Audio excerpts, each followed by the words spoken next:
मराठी शेती या यूट्यूब चॅनलमध्ये आपले सर्वांचे स्वागत आहे।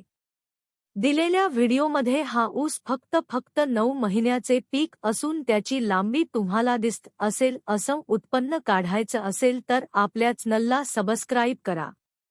जर तुम्हाला हे वाटत असेल असं उत्पन्न आपल्या शेतात घ्यायचं असेल फक्त आणि फक्त तण नियंत्रण ठेवणे, रासायनिक खतांचा ढोस कमी देणे, जास्त शेणखत वापरणे, मला काय वाटतं कमेंटमध्ये कळवा। चॅनेलला सबस्क्राइब करा आणि आपल्या चॅनलला 1 मिलियन सबस्क्राइब मिळतील अशी आशा तुमच्याकडे करतो।